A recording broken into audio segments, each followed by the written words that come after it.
Welcome back. Thom Hartmann here with you. On the line with us is Egberto Willies. He is an activist, radio talk show host, a blogger, a writer. His new book, It's Worth It, How to Talk to Your Right-Wing Relatives, Friends, and Neighbors.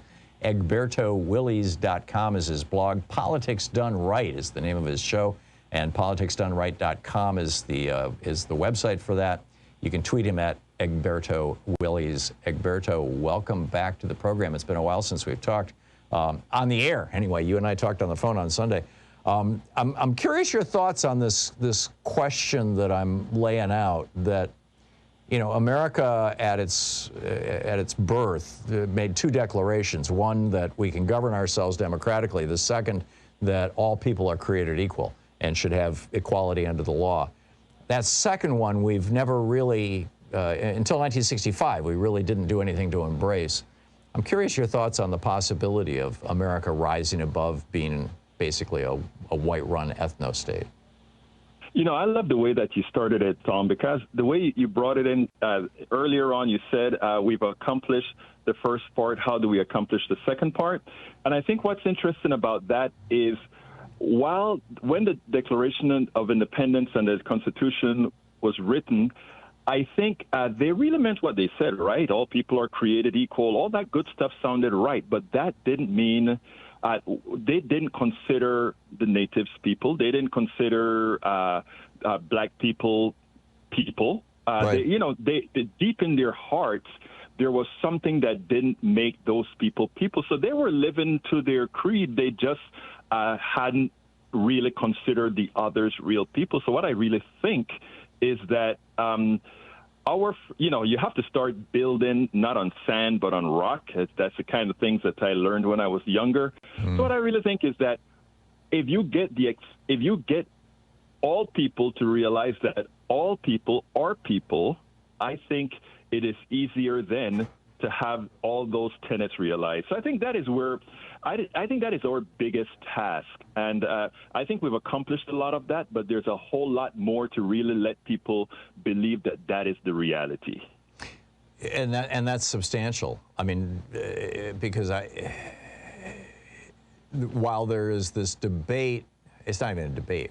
While the white supremacists are running around going, white people are superior to everybody else, the subtext is not, the bell curve. The subtext is humanity versus inhumanity, is it not? Absolutely so. I mean, and I think that is the important thing. On a lot of the things that I write on the show, I always like to tell this little story, right? I have a black sister that there's a possibility. This is how I start establishing equal humanity. I have a black sister that there's a good chance that I couldn't give her a heart. But yet, Tom, you as a white person, there's a good possibility that your heart will work in her. So those are sort of the things that you first get around the cultural thing and get into the science thing that first get the person realizing that sort of thing. And then after that, you can really get into the other things that make us equal. Now, you made an interesting point earlier in your show when you said that a lot of people are scared of equality, because I think a lot of people already understand the previous tenet that I brought up. But that question that you asked, are they going to treat me the way I treated them? Right. And to answer that, I have always used South Africa as an example, where I don't think the white people in South Africa, who were really, really terrible to the natives for a long time. And I don't see them going through any issues, really, right?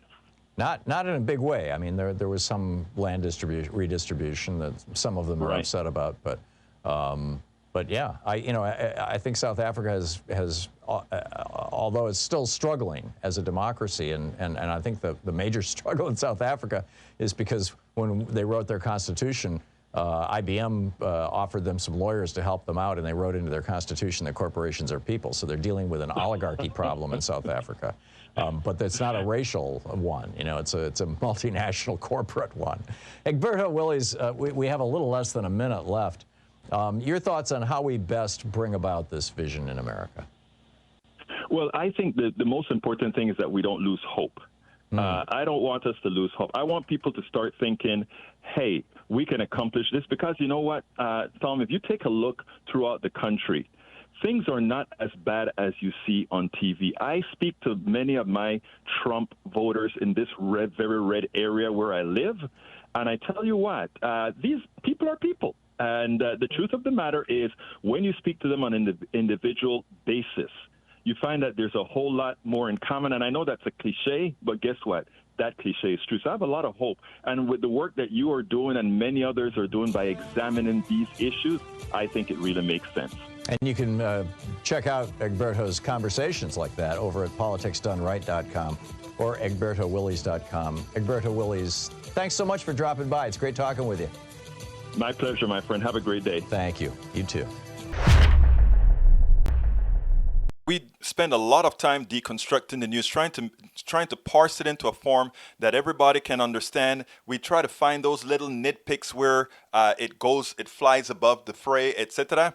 If you really like these videos that we do, I want to ask a big favor. Please go ahead. Number one, subscribe to our channel. And number two, please join if you can. Thank you so kindly for watching. Keep watching. Please remember to share. We must populate the entire internet with our progressive message, a message that we know is what most Americans say that they want. So help us, please join.